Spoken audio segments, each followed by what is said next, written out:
우리는 오늘 이 말씀을 통해서 아비멜렉의 삶을 계속해서 들여다보고 있습니다. 이 아비멜렉은 참 여러 면에서 딱 왕의 전형을 가진 자다. 그렇게 말씀을 드릴 수 있을 것 같아요. 그러니까 그 어떤 나라의 그 어떤 왕보다도 더 왕 같은 사람이 바로 여기 이 아비멜렉이라고 하는 것이죠. 근데 지금 그가 가지고 있는 힘이 애초에 어떻게 그렇게 주어진 힘인지 우리가 생각해 볼 필요가 있습니다. 그런 힘이 애초에 이스라엘 민족에게 없었죠. 그들은 늘 미디안의 치하에서 그저 고통당하기만 했던 그랬던 그들입니다. 그런데 하나님께서 은혜 주신 거 아니겠습니까? 미디안에서 고통당하고 있던 그들에게 은혜를 베푸시고 또 기드온에게 그들 중에 기드온에게 또 은혜 베풀어 주셔서 하나님께서 미디안을 제압할 수 있는 그런 큰 힘을 그들에게 주신 겁니다. 근데 그렇게 은혜로 주어진 그 힘을 가져다가 지금 이 아비멜렉은 어떻게 한 겁니까? 그 힘은 은혜로 주어진 것임에도 그는 그것을 억지로 빼앗아다가 자기 위세를 높이는데 사용하더라는 것입니다. 하나님이 은혜로 주신 그 힘을 가져다가 스스로 왕이 되고 하나님처럼 그는 되더라는 것입니다. 여기 이 말씀 속에 이 아비멜렉을 보면 볼수록 그는 그 누구도 두렵지 않은 사람 같습니다. 유대 사회에서 이 부모 자식 간의 관계 그리고 더 나아가서 형제 간의 이 관계가 얼마나 중요했는지 우리가 그것을 먼저 이해할 필요가 있는데요. 먼저 이 부모에게 불충한 것, 그것은 그 부모에게 대한 일인 것만이 아니라 온 사회에 대해서 폐륜을 저지른 그런 일입니다. 제 자신의 사사로운 이익을 위해서 부모 형제를 저버린다고요? 그것은 그 당시엔 너무나도 수치스러운 일로 당연히 알던 그런 때라고 하는 것이죠. 그런데 여기 우리가 만나고 있는 아비멜렉은 전혀 개의치 않습니다. 그는 자기 아버지를 기꺼이 배신하죠. 그리고 자기 형제들 무려 70명을 다 마음대로 살육하게 이릅니다. 자기와 피를 나눈 형제들 하나하나 다 죽이고 그들 70명을 다 죽이기까지 아무렇지도 않았던 사람이 바로 아비멜렉이었다는 것입니다. 그리고 그러던 그는 지금 자기를 배반한 세겜 사람들, 오늘 본문의 이야기인데요. 이 세겜 사람들 1000명을 대량으로 학살하는 그런 일도 자행합니다. 애초에 자기가 왕이 되도록 도왔던 사람들입니다. 그런데 그랬던 그들이 자기에게서 등을 돌리자 이 아비멜렉은 그들 무리 1000명을 다 불태워 죽이기까지 하더라는 것입니다. 자, 그래서 그런 그를 두고서 딱 왕의 전형을 가진 자다 이렇게 말씀을 드린 거예요. 그 잔악무도했던 폭군, 성경 속에서 우리가 가장 그 이렇게 왕다웠던 어떤 왕을 한 명 꼽자면 바로 꼽을 수가 있겠죠. 그런데 그 바로에게서 보고 있는 그 모습을 우리는 지금 이 아비멜렉에게서 보는 것입니다. 당신의 백성 되도록 이 바로의 손아귀에서 이 이스라엘 민족들을 구원해 낸 거 아니겠습니까? 그런데 그렇게 구원해 내신 이스라엘 백성들, 그 백성들 중에 한 사람인 아비멜렉이 도리어 지금 여기 바로처럼 되어버린 그런 모습들을 우리가 이 성경을 통해서 보고 있다는 겁니다. 근데 여러분, 우리가 오늘 이 말씀을 우리들의 이야기는 아닌가, 이 아비멜렉에 대한 이야기가 실상 우리에 대한 이야기가 아닌가, 여러분, 우리가 두렵고 떨리는 마음으로 이 말씀 앞에서 우리 자신을 잘 살펴볼 필요가 있습니다. 하나님께서 우리를 구원하신 목적이 있죠. 당신의 백성 되게 하시는 겁니다. 우리를 당신의 백성으로 불러내서 우리를 통해서 이 땅 한가운데 당신의 온전한 통치가 있는 당신의 거룩한 나라를 세우려고 하시는 것, 그것을 위해서 하나님께서는 우리를 구원하시는 겁니다. 자, 그런데 그렇게 구원받은 우리가 지금 살면서 부단히 하고 있는 일은 무엇인가?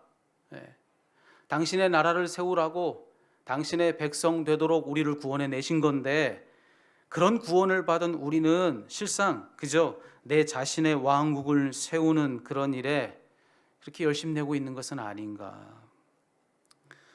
여러분, 사실 방법에 있어서 조금의 차이가 있는 것일 뿐 결국 우리가 우리의 생을 통해서 이루고자 하는 우리의 생의 목적이요, 세상 사람들과 별반 다르지 않을 수가 있습니다.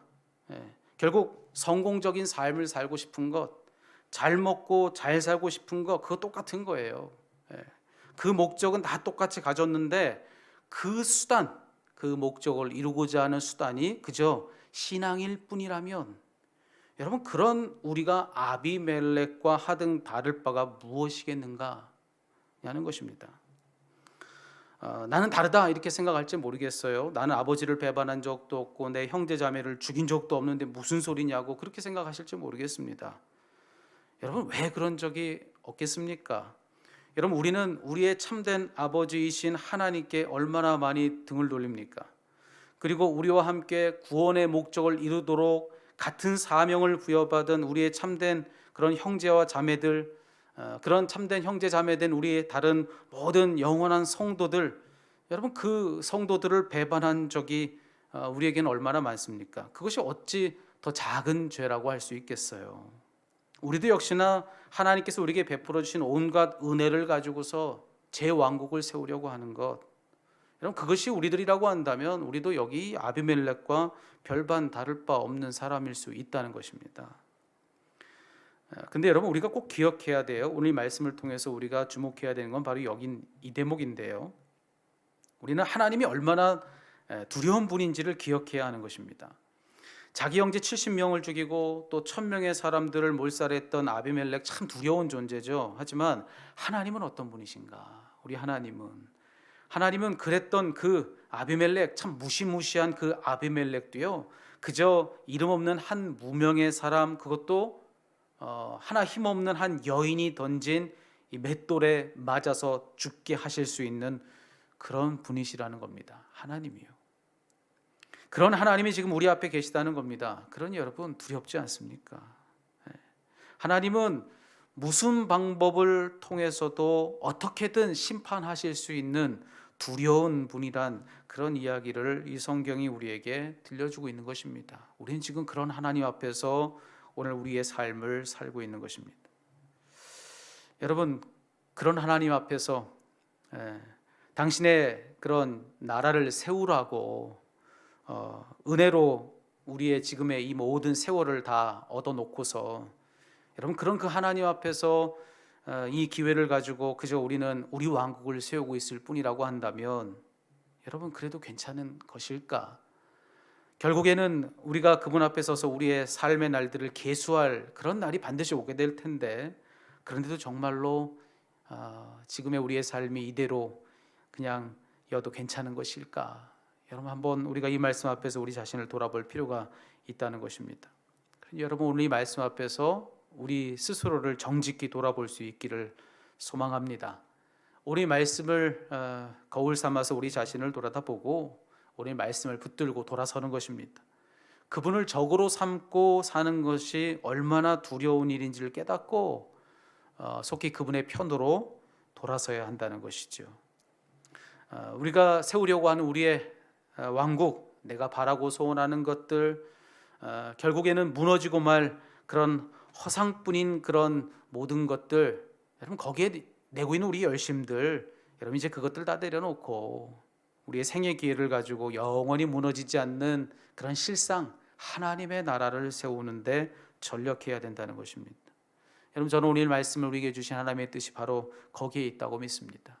여기 있는 이 아비멜렉이 실로 우리와 같다 여겨진다면 돌아서야 하는 것입니다. 오늘 이 말씀을 붙들고 전환점으로 삼아서 여러분, 오늘 하루 동안 사는 가운데 우리 모든 삶의 자리에서 그분께로 돌이키는 그런 삶의 노력들이 구체적인 일들로서 우리 모두에게 있기를 간절히 소망합니다.